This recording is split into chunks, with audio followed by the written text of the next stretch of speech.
different, and what he drops in is just curious and adds to the story.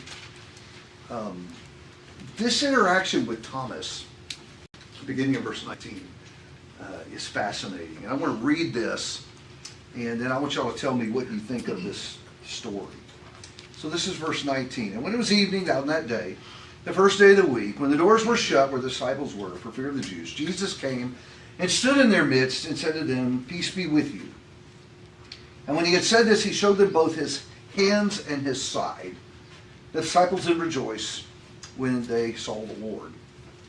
So Jesus said to them again, "Peace be with you. As the Father has sent me, I also send you." And when he had said this, he breathed on them and said, "Receive the Holy Spirit.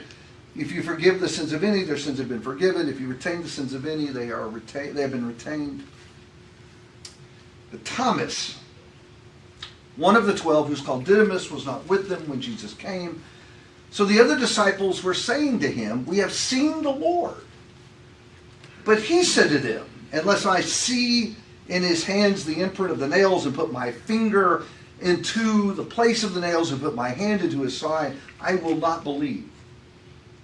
After 8 days, the disciples were again inside. Thomas was with them. Jesus came, the doors having been shut, and stood in their midst and said, "Peace be with you." Then he said to Thomas, "Reach here with your finger, and see my hands, and reach here with your hand, and put it into my side, and do not be unbelieving, but believing."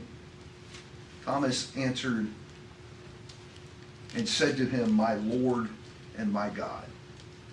Jesus said to him, "Because you have seen me, you have believed. Blessed are they who do not see and yet believe." So what do you think of that story? I think it's cool Jesus got in a locked room.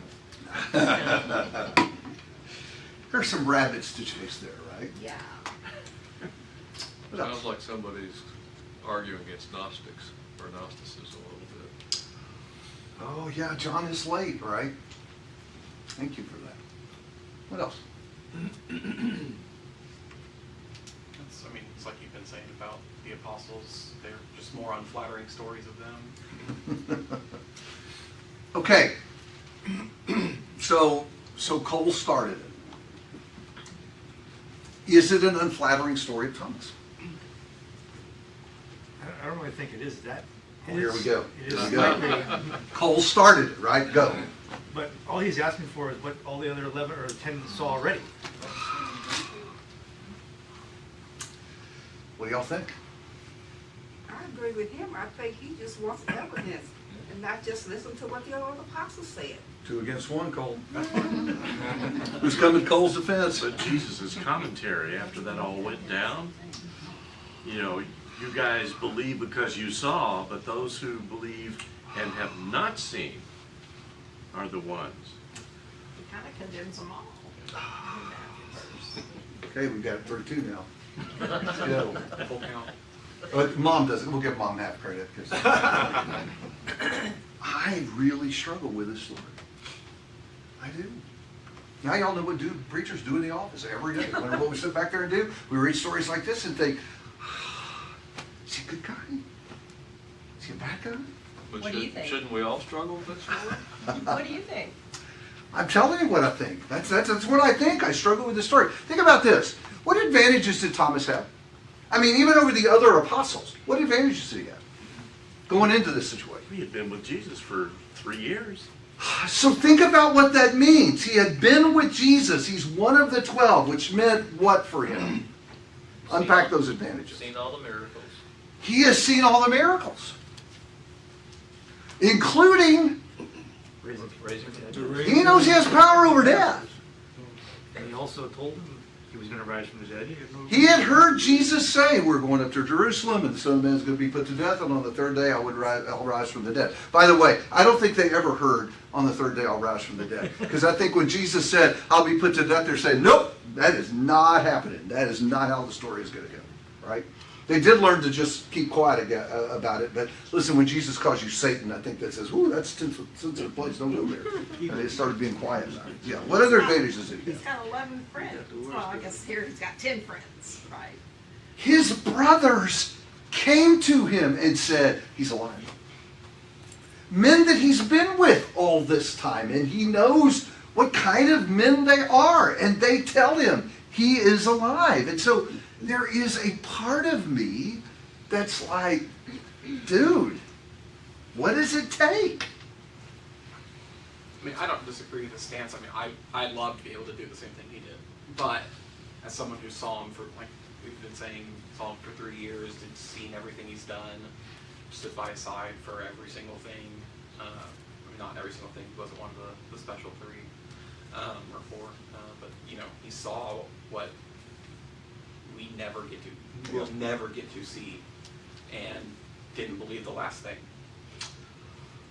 And also, the fact that Jesus told them what was going to happen. How can you not believe it and you following the Messiah? And he's telling you exactly what he's going to do. The Son of Man is going to. Yeah, there's part of me that really wants to look at the disciples and really think they were kind of dense. Something had to be wrong. But at the same time, I am fearful that my hands would not have been clean if I had been back among that number. So the curious thing is, where has he been? Because he's missed out on these other appearances, and now he comes. And I'm thinking, has he heard the rumors that he didn't die, that the body's gone? Maybe, you know, is he getting all confused now? Why wasn't he there? And why does the Holy Spirit drop little tidbits like that and say, yeah, I'm not going to tell you. Just got to hang on to it. I can't tell you how many times I get frustrated with the text and I'm thinking, oh, come on, I'm curious about this. Help me out. And I think sometimes the reminder is God saying, I know what I'm doing. There's also no indication that Jesus knew ahead of time or knew from the other apostles what Thomas's doubts were. But when he shows up, He does. he tells him exactly, and you would think that would register with Thomas. How'd you know what my skeptical questions were? Someone has pointed out already that there is this interesting parallel between verse 20 and verse 25, right? Where, Jesus disappears. no. No, he shows them. Where Thomas gets the same thing the other disciples got. Because in 20, he showed them both his hands and his side. And then in 25, it's Thomas. And what happens to Thomas when he gets to handle the evidence? He's My all in. Lord and my God. That's right. He is a believer now. He is right there with him. He doesn't seem to be particularly more hard-headed than the other ones. It just seems like he needs the evidence. By the way, as a quick aside, remember that the unbeliever story is that the disciples came and stole the body and made up the lie that he had risen. Sure doesn't look like it, does it? And it's not that they create the story that makes them look good. They create a story that makes them look slow and hard-headed and reluctant to believe. And so this whole idea that the resurrection is a made-up story just does not fit the records that came from witnesses at the time. Yeah.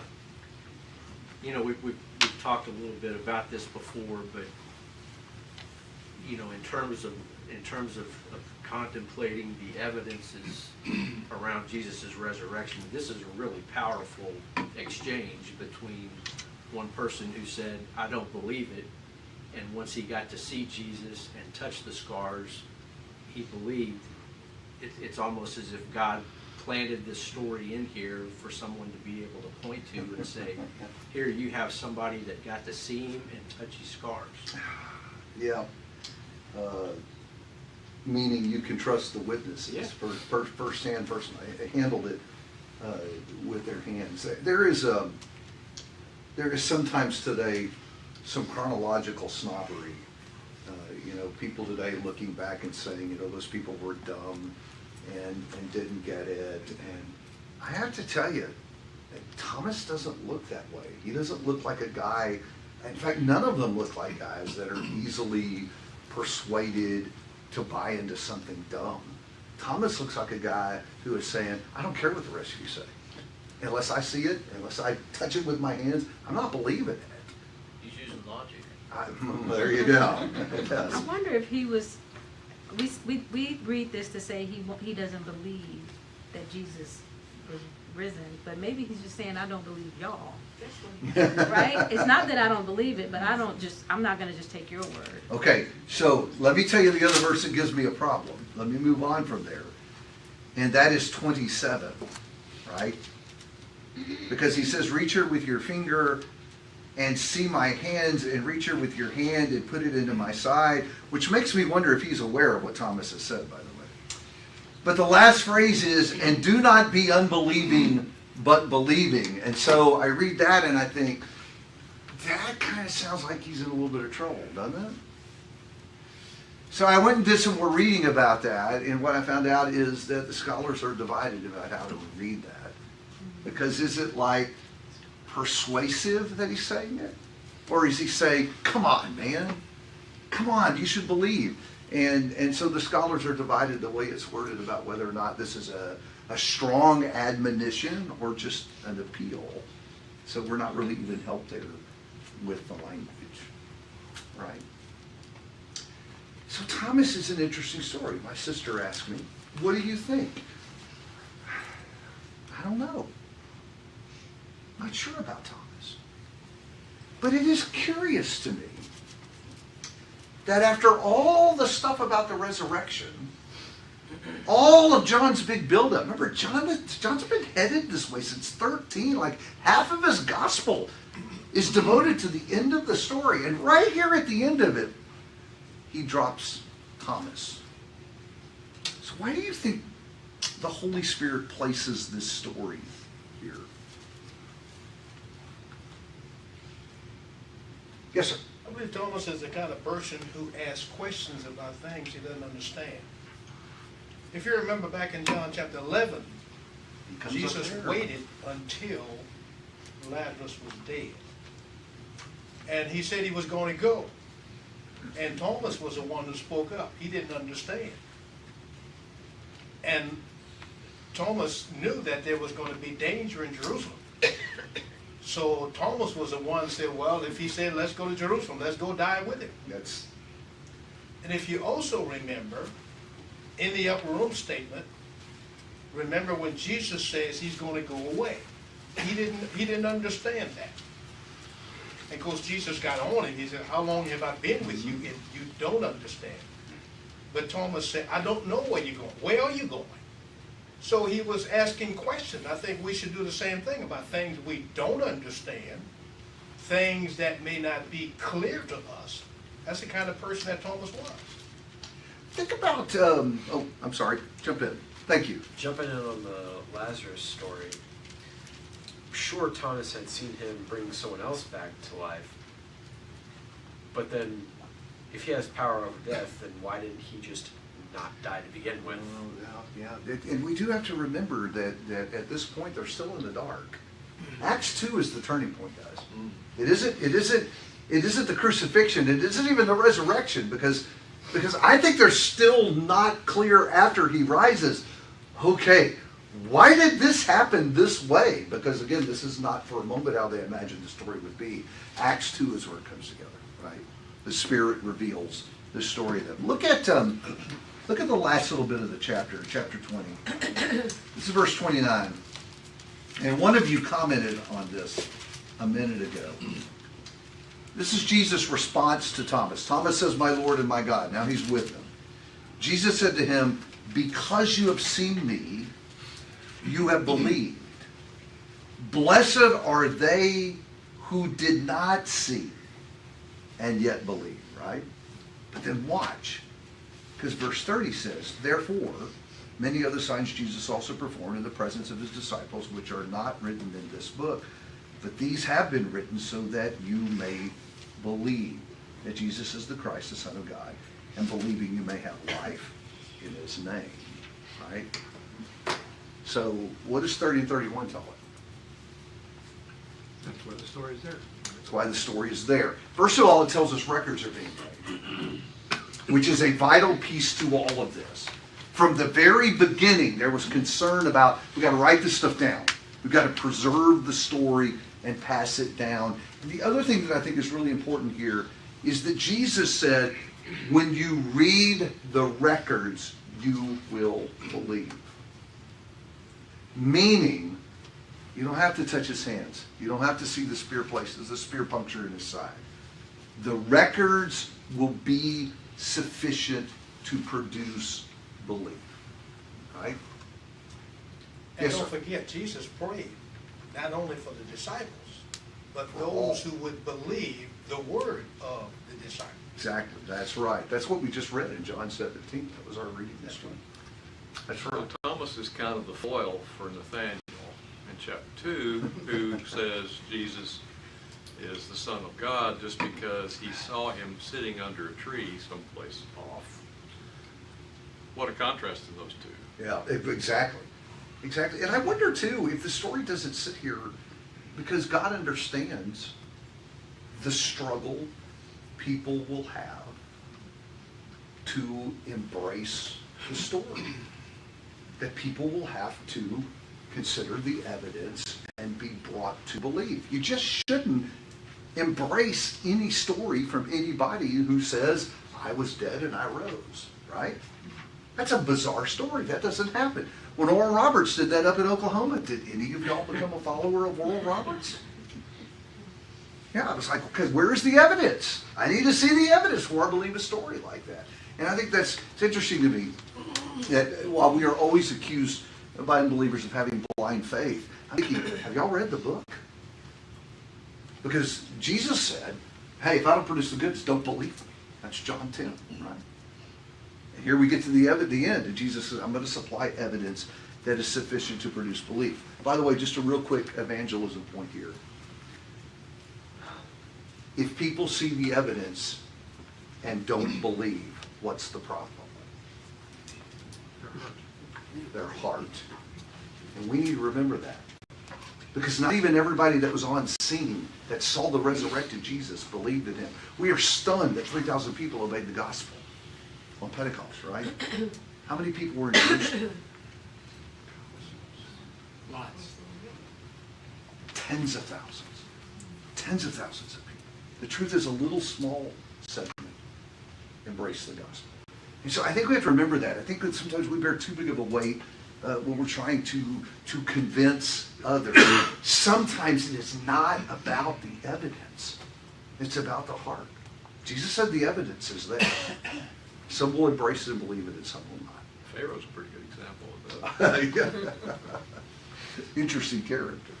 I do want to use this as an opportunity to talk a little bit about our own doubts. Let me just pitch the question to you, and we'll brainstorm this a little bit. What does this story teach us? This story teaches us about our own struggle with doubt. Do you see any lessons there?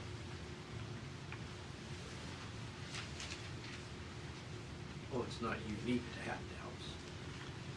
Keep going with that. Run a little further. Well, you're giving examples of people that said they had doubts. That's actually well timed, because that was going to be the first thing that I put up here on my slide, is that we need to anticipate that this is not an uncommon struggle. I won't ask you to raise your hand, and I don't want to dig into your private struggles, but my guess is if I ask you, have you ever had any doubts about the things you believe as a Christian, everybody in here would say that. Yes, I've struggled with doubts. A lot of us, y'all remember struggling when you first got away from home? Like the first year or two of college? And you started wondering, am I just doing this because mom and dad? I mean, I was 1,000 miles from home. I was around a bunch of Christians who would tell on me. That certainly was a factor. But you know, you got that independence. Mom and dad are a long way off, and you're making your own choices about this stuff now. And if it's not then, maybe later in life, where maybe mom dies, or you have a friend that's tragically killed, some terrible thing happens, and it just kind of makes you wonder, you know, where's God? Why did he let that happen? Why does a 40-year-old guy, faithful preacher, capable worker in the kingdom, get ALS and die? Why does that happen? Why does Matt die? And it upsets our faith, and it makes us struggle. And I guess we shouldn't be surprised about that. Because Thomas is wrestling with doubts here. Is he alone? Did the other guys wrestle with doubts?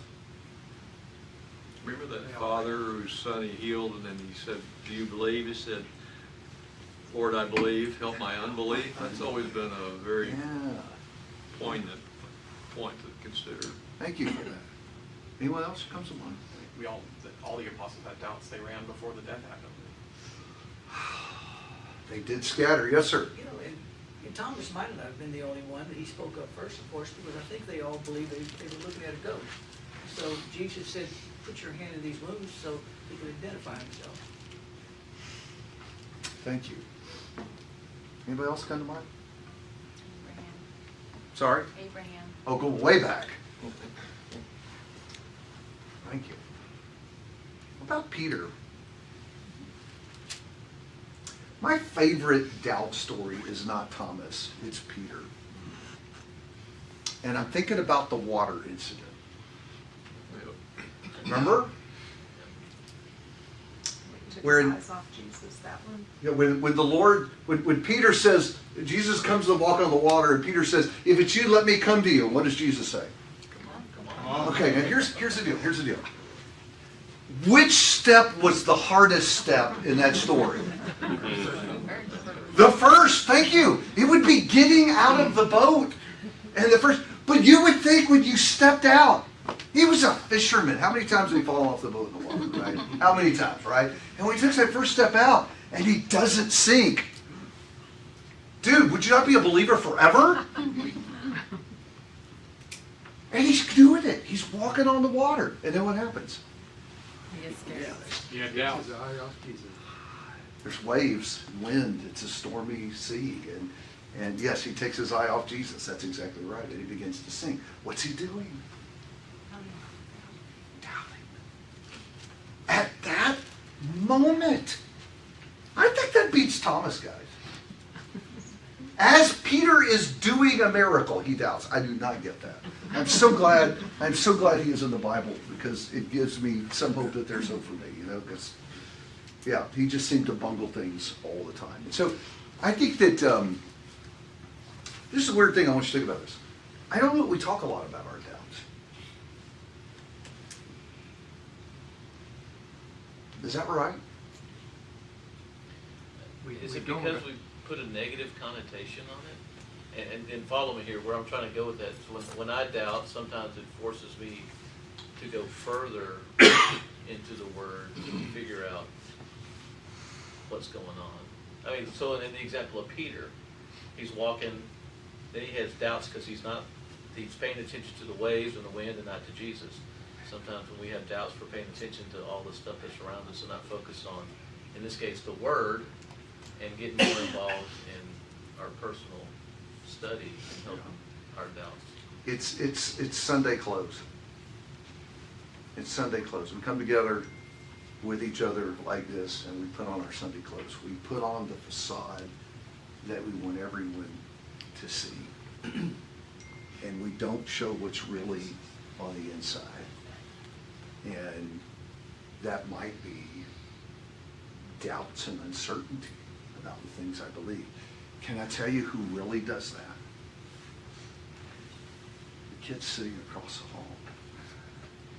And I know that they do that because I ask them about it. If I ever am doing work with a church and I can get their kids off by themselves without somebody keeping an eye on me, I will ask the kids this question. If you begin to wonder if God really existed, is there an adult person in the church you feel like you could go talk to about that? That's an interesting question to ask kids. Because they think, I can't tell people that I'm not sure God exists.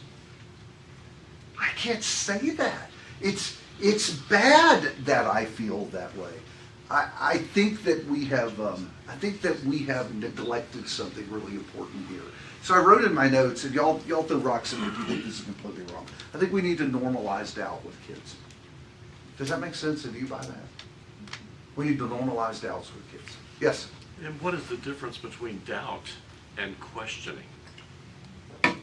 They're cousins. They're cousins.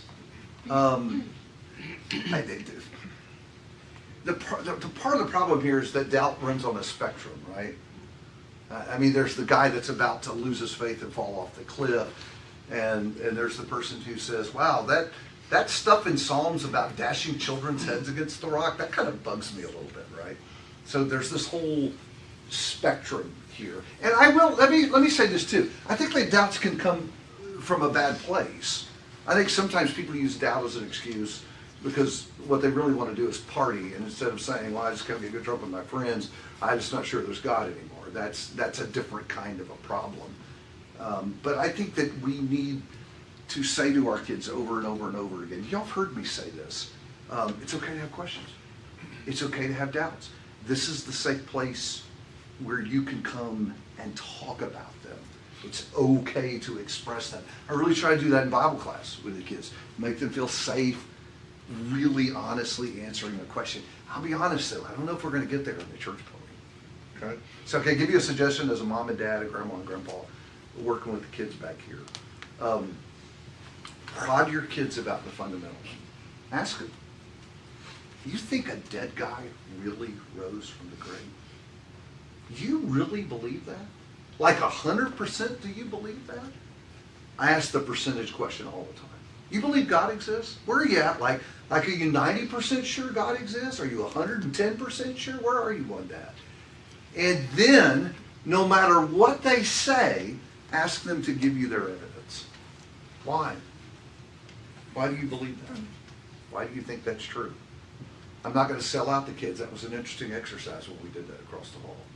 What's your evidence? How would you prove that? You ask them. Yeah.